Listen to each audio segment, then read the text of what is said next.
Welcome back to Brave Birds News, one of the best places for sports. I'm Walter Holmes, and yes, I am going to give you a DFS video. I told you I wasn't like 100% retiring from DFS videos.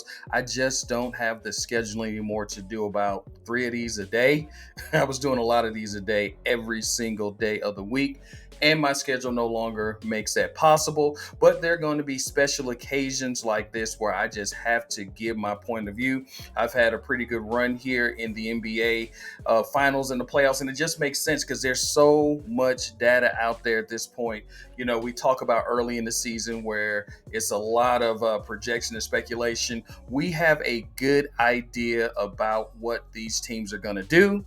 The question is, will it work out? So that's why we play multiple lineups, right? So we play multiple lineups so it can align with all of the scenarios that we can afford. So let's jump into it. And when it comes to this matchup, it's a good matchup. You have OKC playing Indiana. There are a lot of things that I like to do when I'm making my lineup. So the first thing that I do, I like to see what the other people are doing and thinking. So yeah, I'll go to one of those free, optimizer and lineup builders online. So yeah, I'll look at that. But we know what the problem with those things are. One of the main problems is, man, the AI and computers live in this perfect world where everything goes right. So I mean, it's good to kind of bounce off of that. Like, okay, so this is what the computers, what the optimizer, thinks. I feel like Dwight on The Office when he was trying to beat the computer. I don't know if you all remember that episode of The Office, but when you're looking at these optimizers and all these online tools, whether they're paid or free, it's like, okay, that's good. That can kind of point me in the right direction. So they're good, but even if one of those hits, those lineups are so chalky. They're so chalky that it's just you're gonna split that prize with 100 of your best friends, especially if you're one of these big lineups. Like if you're trying to get the big guap here, the 200, K, 37,000 people, you are going to have to be unique. So, hey, it is cool if you play some of those chalky lineups because, hey, I mean, if you win, man, come on, it's me, it's Walter. You know that if you win $200, you're going to be happy. I know what you're going to do. You're going to go to Busch Gardens with that woman that you like, and you're going to ride the new rides at Busch Gardens. What's the new ride? Pantheon or whatever. You're going to go to Busch Gardens. You're going to go to Busch Gardens and you're going to ride Verboten because you had $200 and you're going to feel good. You know what? You're going to be generous. You're going to be generous. You're going to pay for that $13 popcorn. You're going to pay for that $10 hot dog because you won $200. So whether you win $200, $2,000, $20,000, or $200,000, you're going to be feeling real good. But that being said, those lineups are chalky. So you're going to have to, I recommend multiple lineups. So you need to pick a price point where you can put multiple lineups in there for the multiple scenarios. So yeah, first thing I do, I look at and see, what are they on? What are they saying online? Depending on the situation, I don't necessarily as much look at other content creators as much, but sometimes I do. I'm like, okay, that's what you think, and but it's good to get that baseline. But then after I've done that, so after I know what the computer is doing, after I know what the other people are saying that I'm doing, I'm just going to go into my process. And this is kind of like the difference maker for the people that have, watched my channel.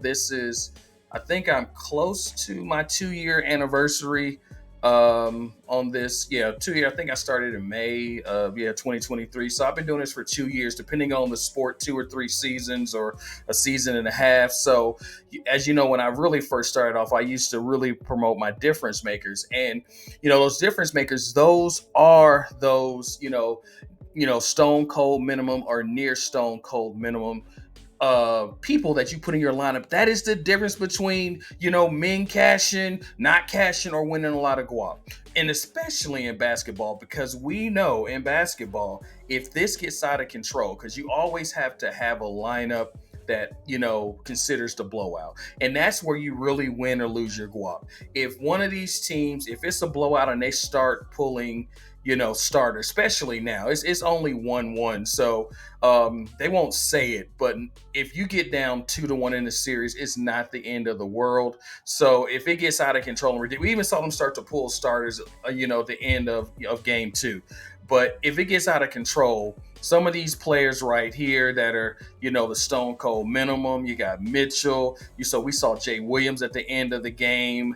We saw Johnson. So you have to play a couple of, kind of blowout narrative. Somebody is calling me because they know I'm recording the video. See, I'm going to decline that call right there because they knew I was recording the video. I haven't recorded a video in 2 weeks and I get a call during the middle of my video, but that's why you have the decline button. So, we're looking for those stone cold minimums, whether it be a blowout narrative on both sides. Then we're looking for, okay, if things get chalky, what are we going to do? So when I look at the players in a non-blowout minimum or some kind of the lower salary players, I like Isaiah Joe. He looked good out there. He likes going to get about 8 to 12 minutes. What did he get? He got 6 minutes, 11 minutes. So he's getting 6 to 11 minutes. But you can see that in 6 minutes in a blowout against the Timberwolves, he got 13.75 points. That's definitely a difference maker. So definitely in those difference maker, I like Isaiah Joe. Who else down here? That's just crazy. I mean, Bradley, he's going to get 4 minutes or something like that. He hadn't played. That's really saucy, putting Bradley in your lineup. We saw Jay Williams get 5 minutes? He got 2 minutes at the end, 5 minutes here or there. I mean, we're getting real spicy when we go here. What else? We saw Johnson looking real tough out there. He had 3 minutes. So yeah, I feel like the floor. Well, Williams may have gotten 10 minutes. He got a good amount, 8 minutes. 8 minutes. So Williams is probably the most interesting player in at the stone cold minimum that I like. And we see how OKC plays. OKC will go deep into their bench. Granted, those players aren't going to get a lot of minutes, but they will. I mean, if a player gets hot, we also saw that with Wiggins, and we'll talk about Wiggins. If a player gets hot, they're going to keep him on the floor, but that player is only going to get 4 to 5 minutes to prove their worth. And if they're having a cold night, just forget about it, and then they'll go deeper. The Indiana Pacers don't go as deep, but still there are some players. So who are some other difference makers that I like? Here, Shepherd, man. I mean, even when he's on the floor, he's just low efficiency. Yeah, 14 minutes. 8 points. He was on the floor in the Knicks series for 20 minutes and got 7 points. 22 minutes and 13 points, 14. I mean, he's out there for defense and threes, and he just, I mean, 29 minutes, 17 points. So I mean, you got him. I would rather go down for Joe or go Mathurin. Mathurin is healthy, and he's been 22 minutes and 16 minutes. I mean, played 25 minutes last series, so he is someone that can definitely put up way more than a fantasy point per minute. So definitely like Mathurin. I would say I would definitely. I'm gonna give it a Shepherd. I mean, anything can happen. That's why we play multiple lineups. But I would definitely just pay up for Shepherd or pay down for Joe and Williams. Wiggins, and he's going to be super popular. So let's talk about Wiggins. Wiggins went out there and did his thing. He was no doubt the difference maker. If you didn't have Wiggins in your lineup last game, then I mean, you had a little bit of money to buy a sub from Wawa. I love Wawa. Around where I live, it's like, what's the best? Is it Wawa? Is it Royal Farm? And then, I mean, Sheetz, but Sheetz is kind of even farther out. Sheetz is good too, but it's not really. When it comes to the premium stores, it's Wawa or Royal Farm, and definitely Wawa wins out. I'm not getting paid by any of these people. I'm just telling you what I like. And So yeah, if you didn't have Wiggins in your lineup, you were gonna get a little bit of a hoagie from Wawa with the guap that you want. You had to have Wiggins, but I mean, this is what I mean by Oklahoma City and the hot hand. He had 9, 8, 16 minutes. So let me just tell you something. Yes, he has shown this, one every 10 games going off like this, but please, please don't be over the field with Wiggins this next game. This was this a ceiling game for him? Yeah, I guess he started a couple of times in April, but for the playoffs, yes, this is a ceiling game. The statistical odds of him doing this again are so low. He went 5 for 8 from three. He shot up 8 threes. The last time he shot up 8 threes, he went 2 for 8, and he did get 24 points. But we know that our boy Shai Gilgeous-Alexander is an MVP and he's a ball hog. We know that, Chet Holmgren likes to throw it up. We got Williams. You have Hardenstein. You got Wallace out there. You got Caruso. I mean, there's so many mouths to feed. So I'm saying, look, I don't have a magic ball. If I had a magic ball, a crystal ball, I would be doing this from a studio in a big mansion. So you don't see a studio in a big mansion, but I have a process and I have logic, and I'm just saying that the DFS move would be to be under the field on Wiggins. And then you have McConnell. I mean, this guy hustles like none other, and I like his consistency. He's had double-digit minutes. You see every single game. He has a floor of around 15 minutes, and he usually averages over a fantasy point per minute. So definitely McConnell, as a difference maker. Obviously, you have Toppin in there. In theory, he has a higher ceiling than McConnell. So if you can fit Toppin in your lineup, you definitely want to do that. Then what do we have? Wallace is getting expensive for somebody that, once again, he's the fifth or sixth. I didn't even mention Dort. You got Dort. I forgot about Dort. I mean, I love these minutes. But I don't like this less than a fantasy point per minute output, excuse me. And we know, once again, if you watch the games, I mean, your boy Shai, your boy Gildress, I mean, he don't like to pass the ball. He's mid-range. I mean, he's good. He's the MVP. So he's like, nah, I got this. So I'm a little less bullish on Wallace than other people.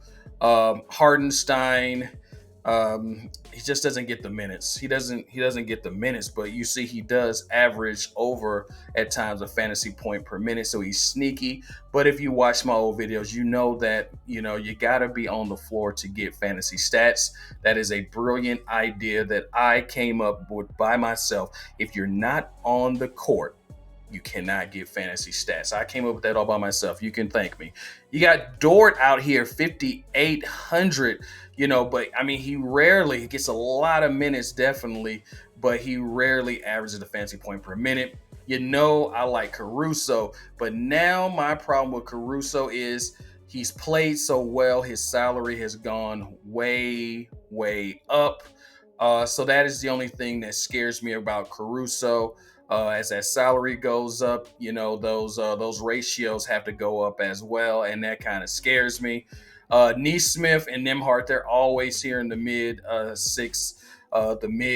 6,000. So I like both of them. They can go off at any time, but once again, they've been playing well, so their salary has gone up. Nembhard, I think, was also an optimal lineup. These minutes, I like the minutes.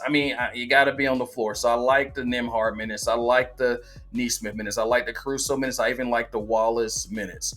And then you got Turner. Turner has been doing his thing. These first 2 games of the series. I love him chucking up the threes. He hasn't been very efficient with it. But yeah, definitely Miles Turner, someone you could consider. We talked about Holmgren. Getting the minutes. We know his ceiling is around 40 points.